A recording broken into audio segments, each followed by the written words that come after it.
Hello, so welcome back everyone, those of you who made it back after that terrifying journey through pointers to the glorious land of RAII. In this module, we're going to be introducing a few pieces of the C++ standard library to try and give you a taste of the amazing parts that compose it. So, our module overview, we're going to start off with a very brief introduction to templates. So, we're not going to go into very much depth. You could write whole books on templates. In fact, people have. But we're just going to go into the bare minimum that you need to understand to be able to write C++ using the standard library. We'll then show std_vector, which is one of the standard library classes and one of them that you should probably be using more often than practically anything except perhaps string. We're going to show you some useful functions and function templates, and then show how they're used with iterators, which are another concept that we'll introduce from the standard library. We'll then show off lambdas, which are a new feature of C++11. And finally, we're going to just basically talk about the basics of how you can learn to use all of these components of the standard library once, and you can use them everywhere because they're supported on basically every C++ implementation in existence, and most of them are extremely high quality. Like certainly there's bugs, but not many. They're rare. So let's start off talking about templates. So we saw before how you can get polymorphism by using inheritance. So you can derive from a base class and use virtual functions to get polymorphism. Templates provide you a way of getting what's called compile time polymorphism. So they allow you to define a class or a function that operates on different kinds of types. So for example here in this slide, we have this template. It's called a function template, and it's named add. So what this means is that this template is instantiable with any type t. So it takes two of these t's as arguments, and it adds them together. So for example, we could call this function template with two ints, and it would do integer addition and return an int. Or we could call it with two doubles, and it would do floating point addition and return a floating point value. We could do it with I guess that's all I really have. We could do this. Actually, we could do this with strings. So we could pass in two strings, and it would concatenate them together and return the result. So basically, this works with any type that supports the plus operator. So it works, and again, because it works with std_string, it works with fundamental types and user-defined types. Basically, all modern C++ developers and all modern C++ code use templates. We've already seen some templates. If you remember, our unique putter example in the last module showed the use of a template. It used angle brackets to say this is a unique putter to an int, a squawker. I take that back. It was to a squawker. But we could have written one also to an int. So the biggest advantage of templates is that basically you get this compile time genericity, but you don't sacrifice type safety. So it's as if this is a cookie cutter, this add function template, and when we want to instantiate it and we want to call it with ints, then it's like we use that cookie cutter to go stamp out a new function that takes ints. Or if we want to call it with doubles, then we go stamp out a new function that takes doubles. So we have to write the code only once, and we can reuse it for any number of types. So Kate is going to give a little demo showing off some of the awesomeness of templates. For sure. Now, I'm going to show you how to write a template first, because I don't want you to think they're magical. But this is the only template we're going to make you write. Everything else we're going to do in this module is going to be about using templates. And the only thing better than only having to write a function once and have it work across all the different types of the universe is having to write a function 0 times and having it work across all the different types of the universe, which is really what the STL gives us. So if you take a look at this project that I have, there's the code from the slide. This function is called add, and instead of returning an int or a double or a string, it returns a t, and t is sort of a placeholder. And there's actually no rule that the placeholder has to be called t, but everybody calls it t. It's just a habit. And if you have more than one, often people call them t and u and v, or sometimes people do t0, t1, t2. So. Right. I mean, the compiler doesn't care, but humans are going to read your code cares. But whatever add takes, whether it's two ints, two strings, it's the same. The first parameter is of type t, and the second parameter is of type t, and the return type is also of type t. So take a look at my main here where I'm going to exercise add a little bit, and I've got 3 lines of code exercising add. I'm going to call add 3, 4 and use that to initialize an integer. I'm going to call add at 1.1, 2.2 and use that to initialize a double. And I'm going to call add with some strings. The reason I have to make a string brace bracket this is because of an artifact of old C that when you type a quoted string like this, you don't actually get a standard string. Just trust. So let's run and watch these things work. I'll run to a comment, that'll be useful.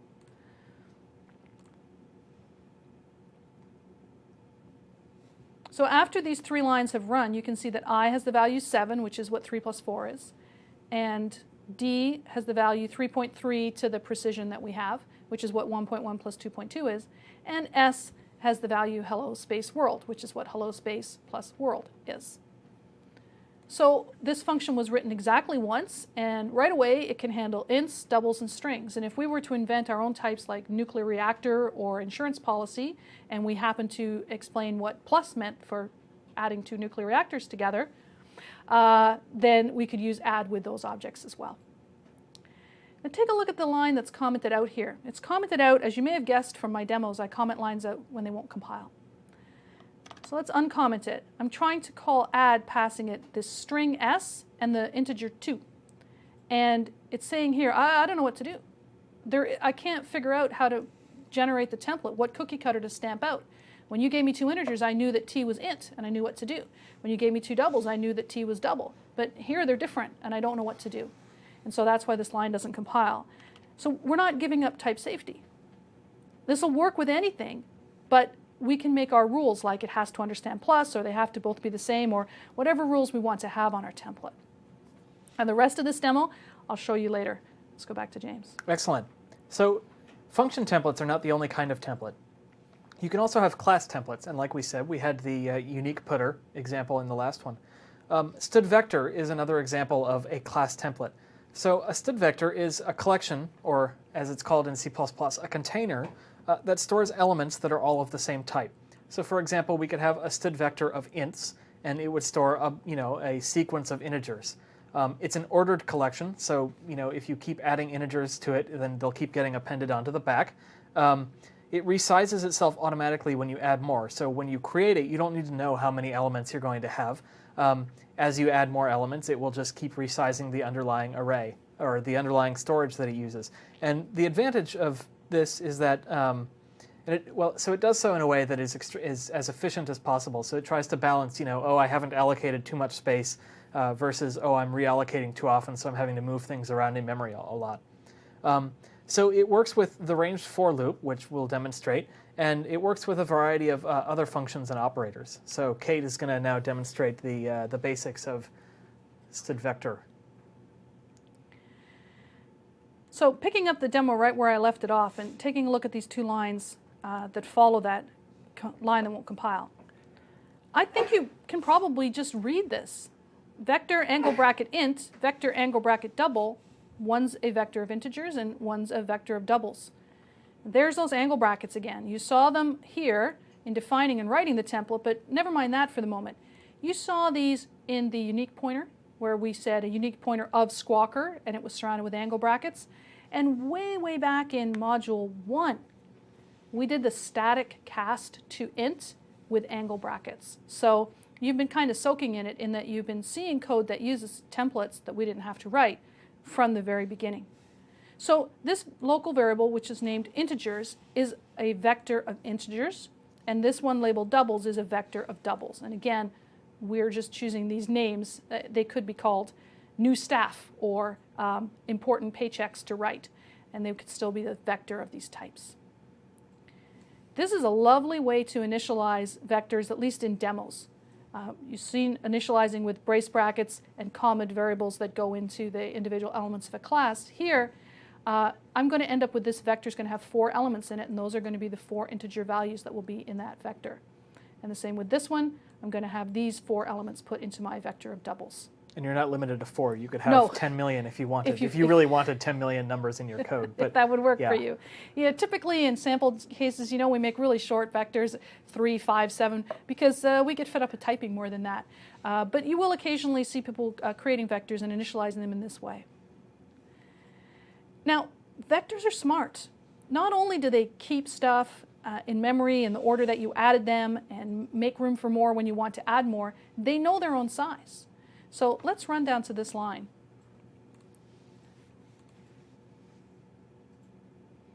I can hover over integers, and you see it says size equals 4. And then if I hover again, it'll actually show me the individual elements. And vectors are zero-based. So element 0 is 3, that's the first element. Element 1 is the second element. Element 2 is the third element. Element 3 is the fourth element. This is why I like going to Europe. You know, they're a zero-based country. Yeah, yeah, I noticed that. Naturally yeah. more C++y than we are.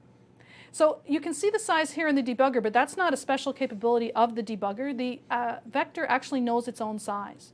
So here I've called that integers vectors dot size method and returned the value into ilength of 4. And dlength is also 4, but that's just a coincidence. So to put more elements onto the vector, I can use this pushback method. It's a kind of a weird name, but it's a historical, really. It adds more elements to the end of the vector. So at the moment, integers has got 3, 7, 11, and 23 in it. After I push back -3, integers has 3, 7, 11, 23, and -3. And it knows its new size is 5. And then just to be on the safe side, I push something else on. Now if I check what is ilength again, it now successfully knows that it's 6. So this is what's cool about vectors, that they understand their own needs, make themselves bigger if they need to. The size was only 4, now the size is 6. If you want to ask it how big it is, not a problem. And that makes them very simple and easy to use. You don't need a separate variable in which you keep track of how many times you've pushed something onto this vector. If you want to access an individual element of the vector, you can use the square bracket operator. And remember, I said it was zero-based. So I can say integers at 0, that'll be the first element, which is currently got the value of 3, plus plus. That's going to reach right down into the heart of the vector and increment that integer. So when we step over and look again, now it's 4. It was incremented. And of course, I can pull things out. I'm going to declare a variable called third and initialize it using this integers at 2, which will be the third element. And I'm making it auto because I want to prove that you can. The compiler knows this vector of integers contains only integers, and the compiler is therefore capable of figuring out that third is an int. So if I step over that, you can see the third is 11. Let's take a look. Yep, code still works.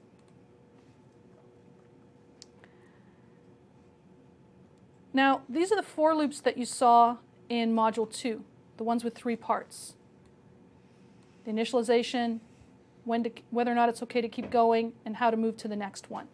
So since you've learned about these square brackets, you could say one way to go through the whole vector would be to use some sort of loop variable I and start from 0 until we get to however many are in the vector and go through accessing integers square bracket I. And that code does totally work. What I'm trying to do here is to add up all of the elements of my vector. So I'll initialize total to 0 and go through the loop over and over again saying total plus equals this element. And we'll go until I is less than size. Remember that integers.size is 6 right now. So we'll go from 0 till we're less than 5. No, till we're less than 6. So 0 through 5, which is 6 times. And that works. I'm just going to skip over it. And the total is 64. But I don't like it. Why don't I like it? Well, there's a lot of places for me to mess up. I could accidentally start at 1 instead of 0. I could accidentally do less than or equal to instead of less than. I could forget to increment. I could try to get smart and increment in here. That's how I usually see people messing themselves up. I could even accidentally get this operator wrong and say equals instead of plus equals. So when you're working with a collection that supports it, and vector does, there's a better for loop available to you, and this is called the ranged for. Right away, without looking at the syntax, here's something to like. Look how much less typing there is in the ranged for. Look how much shorter this line is than this line.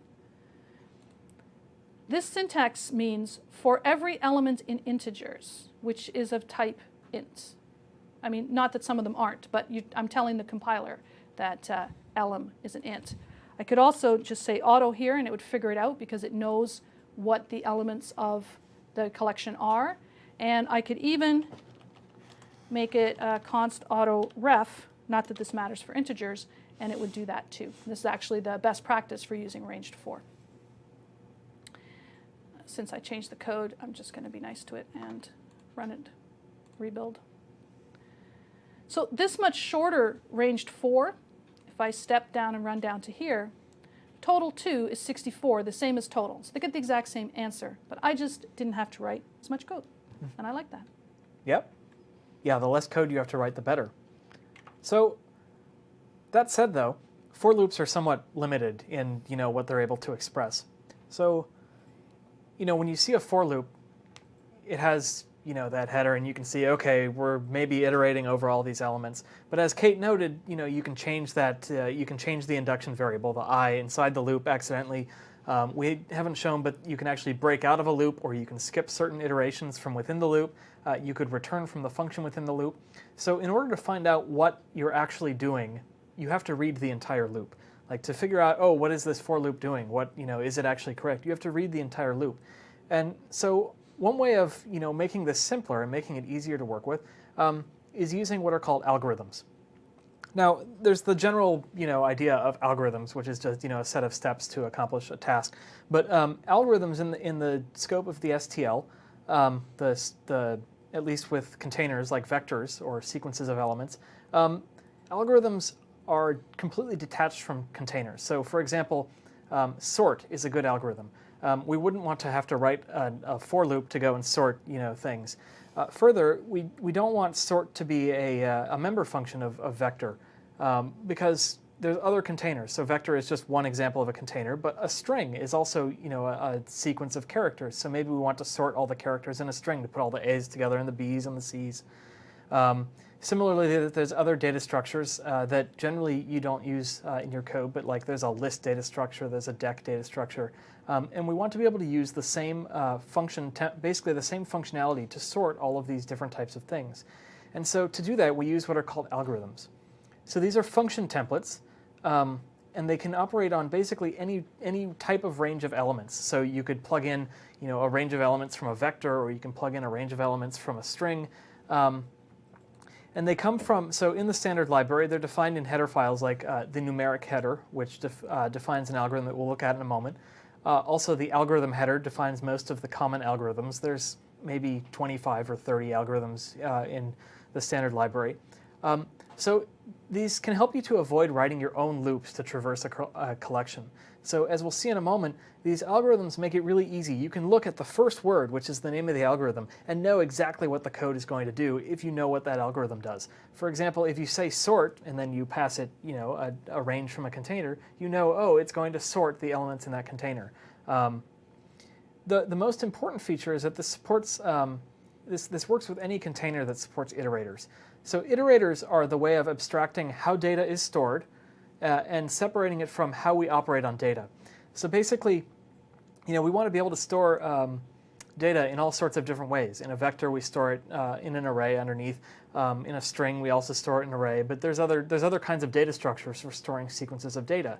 Then we have these operations that don't really care how the data is stored. They just want to be able to access element 0, then element 1, then element 2, or be able to access elements randomly in the collection.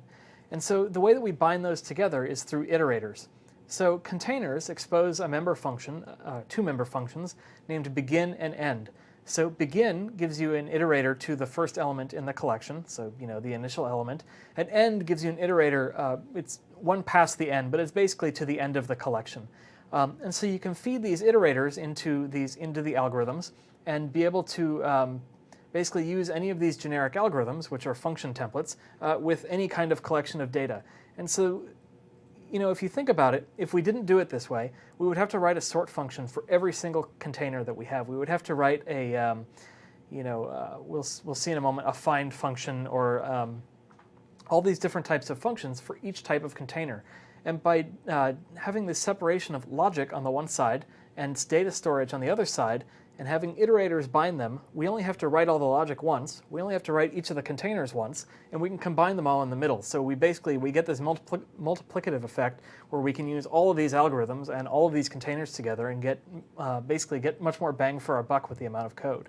So Kate is going to show a couple examples of using standard library algorithms. Absolutely. Let's just review. Remember, we had this loop first, which stretched out across most of the screen and had several different places in it where I could get it wrong. And then we had this simpler ranged loop. This is simpler because it's guaranteed to visit every element of the collection exactly once. So there's less reading. I don't need to see if I skip any or stop early or anything like that. But it's still quite a lot of code when you compare it to this. This is a call to the standard function accumulate. And accumulate takes an iterator. Iterators are, you can think of a little bit like pointers. It's not how they're implemented, but you can think of it like that. So this is the beginning of the integers array. This is the end of the integers array. And the third parameter, which IntelliSense will tell you about if you start to type it, is the starting value of the total, which is this 0 and this 0. Now, there's, first of all, way less places to make mistakes because it's just less code. Begin integers and end integers is almost a sort of a ritual incantation. I want to work over the whole array. That's what I'm going to do. And if, in fact, I were to mix and match and were to accidentally go from begin of integers to end of doubles, I'd get a compiler error. It's very hard to make a mistake here. And when I step over this line, total 3 is also 64. So rather than writing this complicated loop, I just write one line of code. And expressivity is really key. When you see something that says sort, you kind of get the feeling that maybe it sorts something. When you see something that calls find, you think, I think they're trying to find something here. And accumulate, maybe you wouldn't think of as being to mean running total, but once you've learned it once, then you know that's what accumulate does. Now, I thought I'd show you a couple more fun games with vectors. This is the sort of thing that people do in demos all the time. Consecutive is a set of consecutive vectors. 0, 1, 2, 3, 4, 5, 6, 7, 8, 9. Oh, how much fun was that? And what if I did want 100? So I thought I'd show you this function here called iota, which is Greek for a little bit. And it has one job, which is it'll go through this range from the beginning to the end of my consecutive 2 vector. This is the starting value. So if I step and step, consecutive 2 is 0 through 9. I got 10 elements. Why do I care? Why would I bother? Well, what if I change this to 100? I wouldn't want to type the numbers 0 through 99 into my code, but iota will cheerfully generate me the numbers 0 through 99 to put into my vector of 100 elements. So iota is a very handy way to fill your vectors up with goodness. We don't always just put things into vectors. Sometimes we need to take them out for whatever reason. You're probably not going to write a whole lot of vectors of int in your life, to be honest. What you tend to write vectors of is objects that do something helpful. So maybe these are orders that need to be processed. And after an order has been processed, you're going to erase it from the collection. And erase takes an iterator. So right now, consecutive is 0 through 9. And if I step over this line that erases the first element, now consecutive is 1 through 9. And there's only 9 elements in it. I can do some really elementary arithmetic, begin plus 2 or begin plus 4 to the end. So when I go on begin plus 2,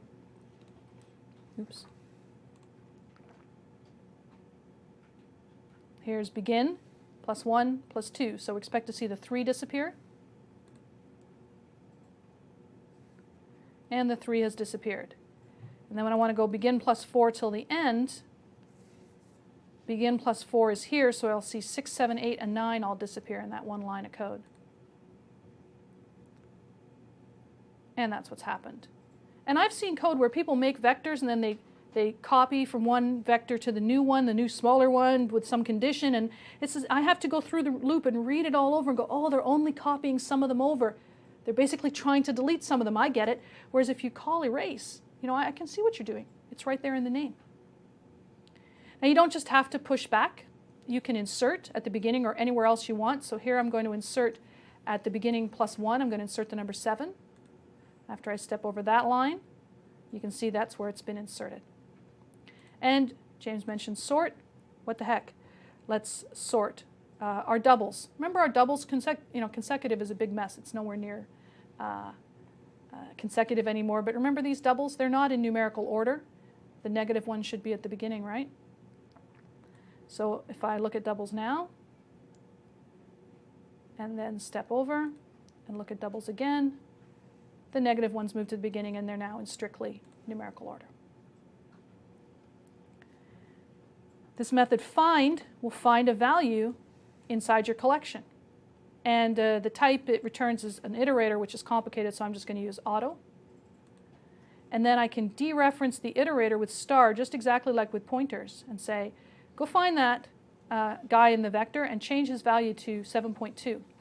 So after I step over that line and we look in doubles, the 77.2 has become 7.2. That's the power of using algorithms rather than writing my own loops to sort, to find, to clean up, or whatever. It's more readable, and I fit an awful lot of stuff into a single page of code. Yeah, so I guess the one other thing that I would say about algorithms is, there are other languages that have, very generic types of algorithms that you can operate on generic containers of data. But one of the key advantages of the standard library algorithms in C++ is that there are no overhead. So it's practically guaranteed that no matter what type of data you work with, you use these to work with, there's not going to be any overhead. Like, you could not write something faster yourself. And that's actually quite unique. Like, usually generic code has some overhead because, it's handling the general case, not, a specific case of integers or a specific case of doubles. But with the standard library algorithms, the advantage is that the compiler has type information all the way through. So it knows, all the way down to the bottom, these are integers I'm working with, so I can do integer things that are faster than, just generic object things. And so, like, realistically, there's very few reasons not to use the STL anywhere. Absolutely. And, I know find and sort and count and accumulate and a handful of other useful ones. But I just had the experience this year of learning some that I didn't know and saying, wow, I'm not writing those loops myself anymore. I'm going to start using those algorithms that I didn't already know. And there's really, for readability, for guaranteeing someone's checked all the edge cases, and for absolute performance, these are totally the way to go. Yep. And those ones that Kate mentioned are largely the ones that are the most important to know. Like 99% of the use of algorithms that you would use are sorting things or finding things or counting the number of elements in something. And a lot of problems are reducible to these. Like, for example, if you want to perform a certain operation on each element until you reach a 10, then you could do that with a find, right? Until you go search for the find, and for each element you do this operation. But yeah, so it's extremely flexible. People could write whole books about it, and they have. So certainly, if you were to pick up a copy of C++ Primer, it covers most of the basics, and I would guess almost any recent text should do a pretty good job. So next, we're going to cover a feature that's relatively new to C++. So it was introduced to C++ in 2011 when the C++ 11 standard was finished. We've had them in Visual C++ since Visual C++ 2010.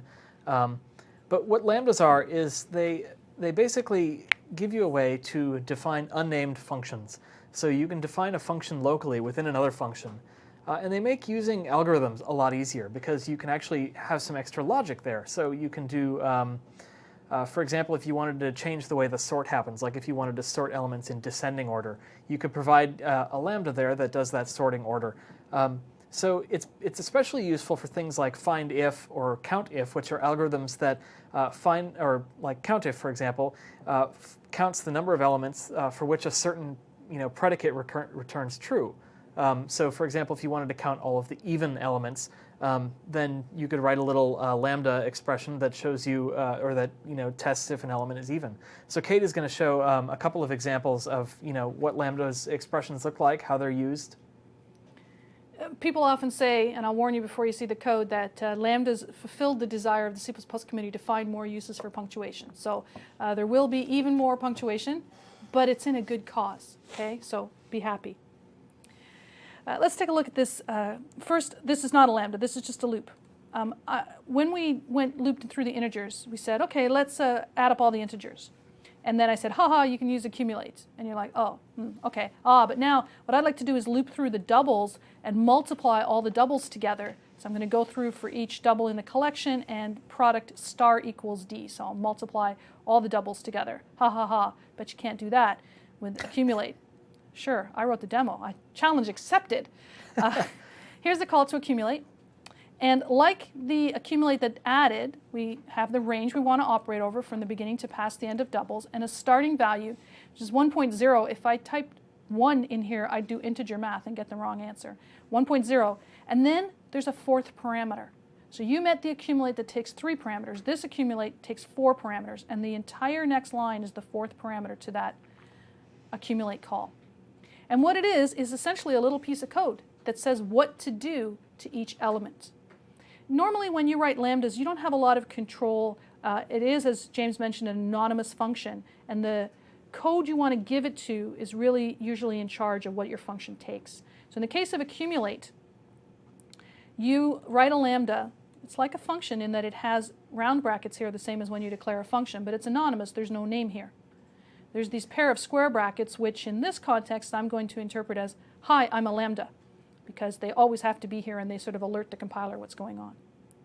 So the 2 doubles that were given, and it's doubles because product 2 is a vector of doubles and all of this is enforced by the compiler, is the partial result, the product that we're building so far, and then the particular element that we're going through in the vector. And what we have to write inside these brace brackets is what code we want to do with each element of the vector of doubles as we go through it. And what we want to do is multiply the partial result by the double we're handed, same as what you saw here.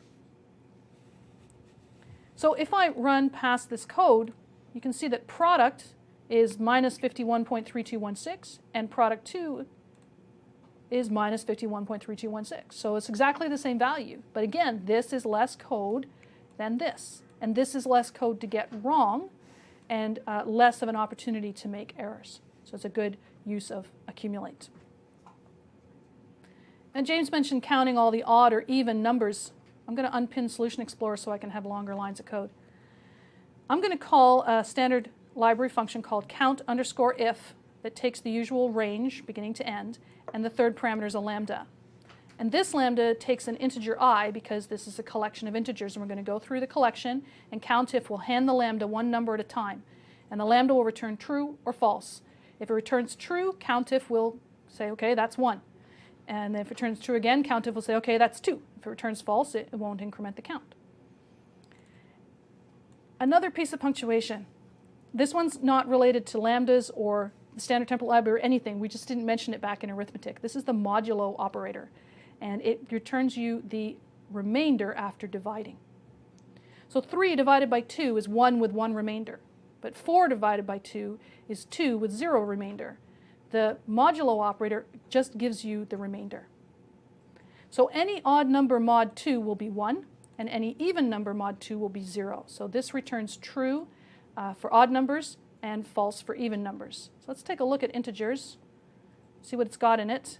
It has 3 positive odd numbers. My algorithm doesn't work for negative numbers. And if I step over this line, number odds is 3. When you read this line, count if it's odd. You're done. You're not reading a 10-line for loop trying to figure out, oh, it's going through every one, it's checking if it's odd or not, it's incrementing the type. You can just read the words, and I like that. Countif has a friend, copyif. If I make a fresh vector of integers, and I'm going to I don't have to do this, I just felt like it. I'm going to pre-allocate the size to be how many odds there are, and then I'm going to copy if it's odd into this vector called odds. I step over those lines, and you look at odds, there are the 3 odd numbers, 7, 11, and 23. But you may have noticed I'm repeating myself, and we don't repeat ourselves, at least not if we can help it. So you can put a lambda in a variable, and this variable here is called isEven, and he holds the lambda that basically knows whether something's even or not. You don't want to know what the type of isEven is. We call it unspeakable. It's actually not possible to press keys on the keyboard to declare its type, but who cares, because we have auto, so I don't need to. Then I can call countif and copyif, passing in just this isEven lambda, and that will save me from repeating myself as I did for the odds. So I'll just run down one more time to here and take a look at the evens, and not surprisingly it has 4 and 22, which were the even numbers from good old integers, 4 and 22. I hope you believe me that using these algorithms makes your code more readable, and that using lambdas makes using algorithms feasible. They're really the key to me. Some really smart people I really admire, started saying many, many years ago, use algorithms. Don't write your own loops. Use algorithms. But before lambdas, the mechanism that we had to use, it scared a lot of people. And I wrote too many loops myself and didn't bother using the standard library just because I didn't want to use the mechanisms of things like function pointers and functors and things like that. Lambdas make this so readable. I can immediately see that I'm counting the odd ones. I don't have to go and look somewhere else in the code to see the rule. And it's really turned the door for me to making the standard library something I want to use in all my applications and something you should use in all your applications too. It's also worth noting that many people's first reaction to this code is, oh my gosh, that is like insanely weird. And certainly there's like, I can't think of a parallel from any other programming language where you pass, a pair of iterators and then you pass, this lambda thing and then you've got this generic algorithm. And I'm sure there are other implementations. Well, take the JavaScript when you say, for some element on click equals and then you have little pieces of code with semicolons in them. That's kind of like that. Certainly, lambdas in C++ are quite similar to those in JavaScript in certain respects that they're anonymous functions. But even just like the algorithm idea that all of this logic is being encapsulated away and we're substituting pieces of it is it's a bit weird, and it does take some getting used to. But overall, it makes code substantially more maintainable, and so highly recommend using the standard library algorithms everywhere. They have names. And that's the number one thing I can say for them, Sort, S-O-R-T, is kind of a clue as to what's about to happen here. And, F-I-N-D, kind of a clue. And going through a loop yourself and saying, oh, it seems to have some sort of a counter, and then you're checking and incrementing the counter. Oh, it's counting how many of them are odd. I get it. I go through other people's code for a living, and it can take embarrassingly long amount of time to figure these loops out when they're handwritten. Yeah. So as a concrete example, I wrote or in my hobby time, I work on a C++ library, and it's about, 30,000 lines of code. There are maybe 50 loops in it, and almost all of them are in tests. Like, it uses algorithms everywhere. And it makes the code substantially easier to understand and also to debug, because when you're debugging through, you don't need to go and read the code and to figure out what it's doing. It's like, oh, I know what it's doing right off the top of my head. And like I said before, there's only a handful of algorithms that you use for most of it, like count and sort and find. And beyond those, they're... Yeah, maybe accumulate, generate, iota, then we're done. Yep. I mean, I'd have trouble listing the top 10. Yep. I can make a top 6 or 7. Yeah. Cool. So again, that all kind of leads into this last lesson, which is basically that, it can take some getting used to learn these standard library features. But once you get used to them, once you learn them, once you start using them and get experience with them, you'll find that you'll use them everywhere. And that's because you can use them everywhere. There's no need to learn different names or parameter orders. If you go and write your own container because you've discovered some magnificent new way to store data, you can reuse all of these algorithms on top of it. If you have some new algorithm you want to write, it's actually quite easy to write them. And if you look, I don't usually recommend that people look at the source code of the standard library. It's rather horrific and terrible to look at because we try and encapsulate all of the horrible details of C++ like pointers so that you don't have to deal with them. But if you look at some of the really simple algorithms like COUNTIF or that we saw earlier, or sort, well, not sort, but COUNTIF is a good example. You'll see that it's actually very straightforward. It just has that loop internally, but it keeps you from having to write that in your own code. So it's really beneficial there. But definitely there are a ton of algorithms. Like Kate said, she couldn't name more than maybe 10 favorites, and I certainly couldn't name all of them, even though I work with the code base day in and day out. So you just need to learn the pieces that you use, learn the important pieces that you're familiar with.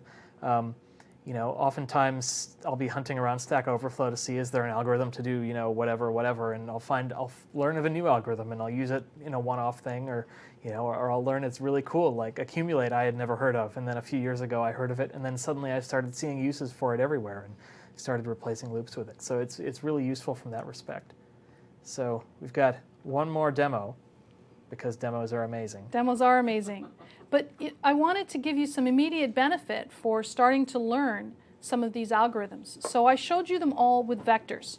And some were with vectors of integers and some were with vectors of doubles, but they were still all just vectors.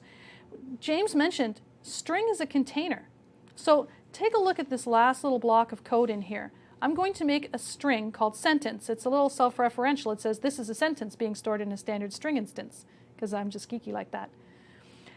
But then I'm going to use count and find with begin of sentence and end of sentence instead of begin of integers and end of integers. And this is where life is really freaky, because sentence is not a vector of characters. I mean, not to us. It doesn't expose pushback or any of the things you can do to a vector, but it has a begin and an end. And so I can step and say, what's the number of spaces? And it'll tell me, hover over the right thing, that there are 9 spaces, and you're welcome to count and see if that's correct. So having learned count, you can use it on strings the same as on vector. And we haven't taught you list and map and hash map and all the other containers, but things like find and count work in other containers as well as vector. So there's only one learning lesson. Here we're going to use find and say, find me the colon in the sentence. Way up a couple lines up, we found the 77.2 in the vector of doubles. Now we're going to find the colon in the not vector that is sentence. But it works exactly the same way. And just as we dereferenced that iterator to get the value, so I can dereference this one. And at colon, it's here somewhere. There it is ASCII 58, which the debugger helpfully lets me know was a colon, which just proves that it worked. So putting the time and effort in to learn any algorithm, not my top 10 or even anybody's top 1, but any algorithm that works that you learn on vector, you can turn around and take what you learned and use it on string or any other container that's STL compatible. It works with vectors and, works with iterators the way these do. Yep. And I think to bring everything full circle to what we said at the beginning, you don't want to implement this stuff yourself.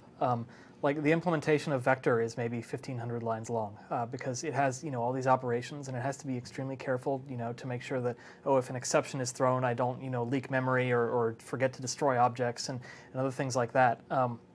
There's a common concern, and it's not a legitimate concern, that some of this stuff is probably too expensive. I should go implement my own. It'll be faster or what have you. But I mean, we use this stuff in the Visual Studio IDE. We use these in the compiler. We use them in the operating system here at Microsoft. I mean, it's like literally you can use them almost anywhere, and they are about as performant as you could ever possibly write yourself. And the chances of you in your in your own programming writing something that is as fast and as correct, which is more important than speed, is highly unlikely. I mean, it's just... Yeah, I mean, someone's taken the time to consider every possible edge case and weirdness that you may forget to take into account. And why write it yourself if someone else is willing to write it for you and test it for you and document it for you and all of those things? And then you get this compatibility. So once the container's been written, suddenly it works with all the algorithms. Mm-hmm. Yeah. Very cool.